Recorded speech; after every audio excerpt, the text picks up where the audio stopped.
우리는 오늘 예수님의 가상 7원 중 두 번째 말씀을 함께 살펴보고자 합니다. 오늘 말씀을 보면 갈보리 언덕 그 십자가에서 예수님과 함께 십자가에 달려 죽기를 기다리던 두 강도가 있었습니다. 두 강도 중 하나는 예수님의 우편에, 하나는 좌편에 못이 박혀 있습니다. 처음에는 두 강도가 함께 십자가에 달리신 예수님을 저주했습니다.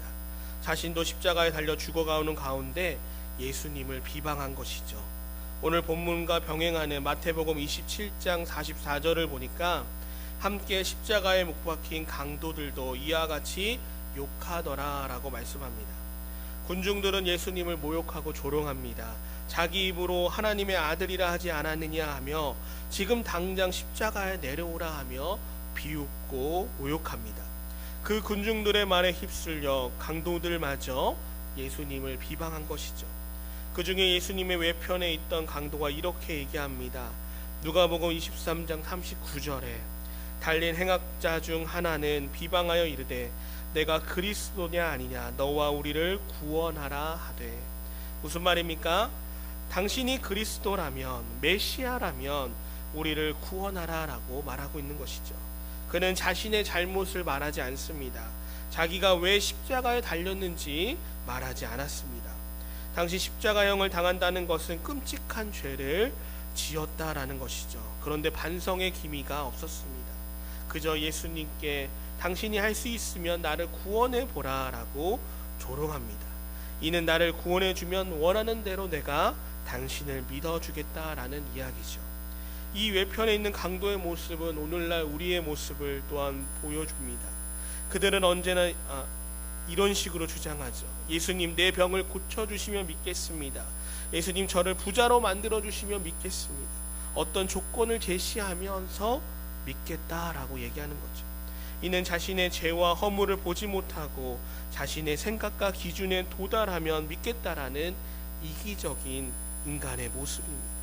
이처럼 수많은 군중들과 왼편의 강도는 예수님께서 왜 십자가에 달리셨는지 몰랐다는 것이죠. 왜 예수님께서 십자가에 달리셨는지 모르니 당연히 구원의 은혜를 입을 수가 없었습니다. 그들은 십자가를 미련하게 본 것입니다. 그러나 십자가는 무엇입니까? 바로 예수님을 믿는 자에게는 하나님의 능력이 됩니다. 고린도전서 1장 18절을 보니까 십자가의 도는 멸망하는 자에게는 미련한 것이요 구원을 받는 우리에게는 하나님의 능력이 됨이라. 우리는 이 말씀을 기억하며 십자가의 도가 우리에게는 하나님의 능력이 된다는 것을 믿으시기를 소망합니다. 처음에는 오른편에 있는 강도는 예수님을 비방했습니다. 그런데 무슨 일인지 알 수는 없지만 오른편의 강도가 변했습니다. 오른편에 있던 강도가 왼편에 있는 그 강도에게 이렇게 얘기합니다. 누가복음 23장 41절을 보니 우리는 우리가 행한 일에 상당한 보응을 받는 것이니 이에 당연하거니와 이 사람이 행한 것은 옳지 않은 것이 없느니라 하고. 오른편에 있는 강도가 놀랍게도 자신의 죄와 허물을 이야기합니다. 십자가의 그 죽음의 원인이 자신의 죄에서 찾는 것입니다. 그러면서 왼편에 있는 강도에게 자기들이 강도로 십자가의 형을 받는 것이 마땅히 보응받는 것이지만 이분은 그리스도는 여기 계셔야 할 분이 아니다라고 말하고 있는 것이죠. 지금 이 두 강도는 편하게 앉아서 대화를 나눌 수 있는 상황은 아니었습니다. 십자가의 그 극한 고통에 감내하며 죽어가고 있었습니다. 그 고통의 자리에서 세상을 향한 사람들에게 저주하며 비방해도 이해가 되는 상황이었습니다.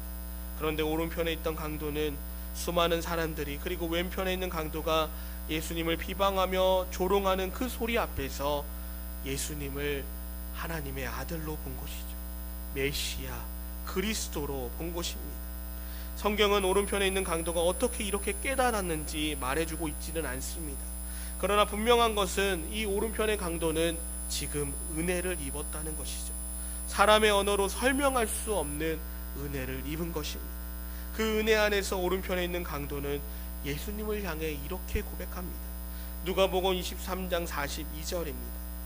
이르되 예수여 당신의 나라에 임하실 때에 나를 기억하소서. 오른편에 있던 강도는 예수님께서 지금이 아니라 영원한 생명을 부탁하고 있는 것이죠. 육신의 구원이 아닌 하나님의 나라를 말하면서 영원한 생명을 구하고 있는 것입니다. 예수님을 비방했던 사람들, 은혜를 입지 못한 왼편에 있는 강도가 원하는 것이 무엇입니까? 지금 십자가에 달려있는 예수님과 내 육신을 구원해 달라는 것입니다. 지금 내려와서 능력을 나타내라라는 것입니다. 그리하면 믿어주겠다라는 것이죠. 그런데 은혜를 입은 오른편의 강도는 영생을 부탁하고 있는 것입니다. 육신의 구원이 아닌 영적인 구원을 말하고 있는 것입니다. 그렇습니다. 이것이 우리가 십자가에 달리신 예수 그리스도를 믿어야 하는 이유입니다. 예수님께서 십자가에서 죄인의 모습으로 죽으셔야 했던 이유가 무엇인가요? 맞습니다. 영원한 생명을 주시기 위해서였습니다. 예수님께서 오른편에 있는 강도의 모습을 보시고 이렇게 말씀하십니다. 오늘 본문 말씀입니다. 누가복음 23장 43절입니다. 예수께서 이르시되 내가 진실로 내게 이르노니 오늘 내가 나와 함께 낙원에 있으리라 하시니라. 예수님께서 오른편에 있는 강도에게 영원한 생명을 주십니다. 영혼에 대한 약속을 주신 것이죠. 내가 오늘 지금 나와 함께 낙원에 있겠다라고 말씀하신 것입니다. 하나님의 나라를 그 자리에서 주신 것입니다. 이 말은 하나님의 아들이신 예수님 외에 누가 할 수 있겠습니까? 낙원의 주인이 되시며 하나님의 나라를 다스리시는 예수님이 아니시라면 누가 이렇게 말할 수 있었을까요? 예수님은 하나님 나라의 주인이시기에, 구원자이시기에, 그리스도이시기에 우리에게 하나님의 나라를 주실 수 있는 분이십니다.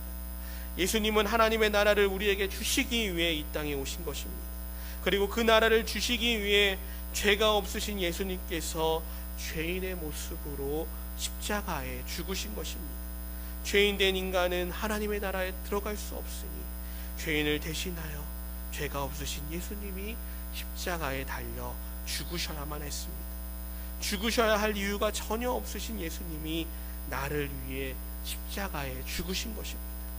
그러므로 십자가는 은혜를 모르는 자에게는 미련한 것이지만 하나님의 능력을 아는 자에게는 십자가는 갚을 수 없는, 끝이 없는 은혜인 것입니다.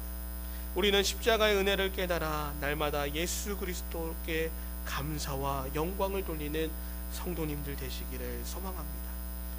그러면 오른편에 있는 이 강도가 어떻게 예수님이 그리스도이심을 알고 믿게 되었을까요? 무엇보다도 하나님의 나라를 구하고 예수님 앞에 영원한 생명을 구할 수 있었을까요? 여러 학자들의 주장이 있지만 제가 믿고 의지하는 그 주장은 오른편에 있는 강도가 예수님을 믿고 구원받은 것은 그의 공로가 아니라 오직 은혜다라는 사실입니다. 우리가 예수님을 믿고 하나님의 나라의 백성으로 된 근거가 우리에게 있을까요? 우리가 지혜가 있고 거룩했기 때문입니까? 아닙니다. 예수님을 믿고 그 말씀이 깨달아지는 것은 사람의 지혜와 지식으로 되지 않습니다. 우리 안에 구원의 근거를 찾을 수 없습니다. 오직 은혜인 것이죠. 우리도 처음에는 십자가를 미련하게 보지 않았습니까? 그러나 구원을 받고 보니 이 모든 것이 오직 은혜라는 것이 깨달아지는 것입니다. 그래서 구원의 근거는 사람에게 있을 수 없습니다. 오직 하나님께 달려 있습니다. 하나님께서 믿게 해주셔서 믿어지는 것이죠. 주는 그리스도시요 살아계신 하나님의 아들이라 고백했던 베드로의 고백의 근거를 주님께서는 무엇이라 대답하셨습니까? 마태복음 16장 17절에 보니 예수께서 대답하여 이르시되 바요나 시몬아 내가 복이 있도다. 이를 내게 알게 한 이는 혈육이 아니요 하늘에 계신 아버지시니라 라고 말씀하고 있습니다. 하늘에 계신 아버지께서, 하나님께서 알게 해주셨다라는 것이죠. 또한 요한복음 1장 12절과 13절을 보면 영접하는 자 곧 그 이름을 믿는 자에게는 하나님의 자녀가 되는 권세를 주셨으니 이는 혈통으로나 육적으로나 사람의 뜻으로 나지 아니하고 오직 하나님께로부터 난 자들이니라 라고 말씀하고 있습니다. 즉 믿음은 하나님이 주신 선물이라는 것이죠. 그래서 우리의 신앙생활은 오직 은혜입니다. 우리가 예수님을 믿고 복음을 깨닫게 된 것은 하나님의 전적인 은혜다라는 것을 믿으시기를 소망합니다. 또한 오늘 이 말씀을 묵상하면서 생각나는 질문이 무엇입니까? 세상에 온갖 죄를 지으면서 자기 마음대로 살다가 오른편에 있는 강도처럼 마지막 순간에 예수님을 믿으면 하나님의 나라에 간다라는 것이 불공평하지 않냐라는 질문입니다. 왜냐하면 평생 동안 나쁜 짓 하다 살았는데 마지막에 용서받고 구원받는 것 우리는 이해가 되지 않습니다. 그러나 은혜는 무엇입니까? 은혜의 본질은 불공평이죠. 우리 모두가 다 불공평한 은혜를 받은 자들입니다. 혹시 저 십자가에 있는 강도가 내가 아닙니까? 나야말로 저 강도처럼 용서받을 수 없는 죄인인데 우리를 하나님의 자녀로 삼아주셨으니 이 얼마나 불공평한 은혜인가요? 우리는 그 강도가 나라고 볼 때 우리 안에 불공평한 은혜를 발견하게 되는 것이죠. 우리는 강도가 구원받은 사건을 통해서 우리가 발견해야 할 것이 무엇입니까? 세상에 구원받지 못할 사람 아무도 없다라는 것입니다. 그가 아무리 큰 죄인이라 할지라도 선하게 살아온 시간들이 없다 해도 구원받을 수 있습니다. 왜냐하면 구원은 전적인 하나님의 은혜이기 때문이죠. 앞으로 살 날이 얼마 남지 않아도 죽음이 눈앞에 다가온다 할지라도 그래서 구원을 포기해서는 안 되는 것이죠. 우리가 나이가 들면 들수록 더 예수님을 열심히 믿고 더 열심히 헌신하며 더 열심히 은혜를 받아야 하는 것입니다. 그러므로 예수님께서 우리에게 요구하시는 것이 무엇입니까? 바로 복음 전도입니다. 예수님께서 십자가 위에 극심한 고통을 당하면서도 전도하셨습니다. 또 한 명의 생명을 구원하셨습니다. 모든 상황 속에서 예수님은 전도하셨습니다. 우리 주님께서 이 땅에 오신 이유가 무엇입니까? 바로 인간을 구원하기 위해 이 땅에 오셨습니다. 그를 통해 하나님의 나라를 회복시키는 것이 주님의 사명이셨습니다. 그래서 십자가에 죽으시는 그 순간까지도 한 영혼이라도 더 구원하시기 위해 애를 쓰신 것이죠. 우리도 주님의 그 마음을 본받기를 원합니다. 우리도 예수님처럼 한 영혼을 소중히 여기고 전도에 힘쓰기를 원합니다. 내가 받은 은혜를 전하는 일이야말로 하나님이 가장 기뻐하시는 일입니다. 예수님께서 십자가에 달려서 강도와 대화를 나누셨던 그 짧은 순간이 오른편에 있던 그 강도에게는 영원한 하나님의 나라에 들어갈 수 있는 기회가 되었습니다. 순간이 영혼을 좌우한 것입니다. 우리가 복음을 전하는 그 짧은 순간이 그 한 영혼에게는 영혼을 좌우하게 되는 커다란 사건임을 기억하길 원합니다. 한 영혼을 전도하는 것 쉽지 않습니다. 그러나 우리는 모두 복음의 빚진 자들이죠. 사랑의 빚진 자들입니다. 예수님께서 받았던 그 십자가의 은혜를 기억하며 하나님께서 우리에게 주신 전도의 기회, 한 영혼을 살리는 기회를 포기하지 않고 끝까지 잘 감당하여 하나님께 기쁨이 되는 성도님들 되시기를 예수님의 이름으로 축원합니다.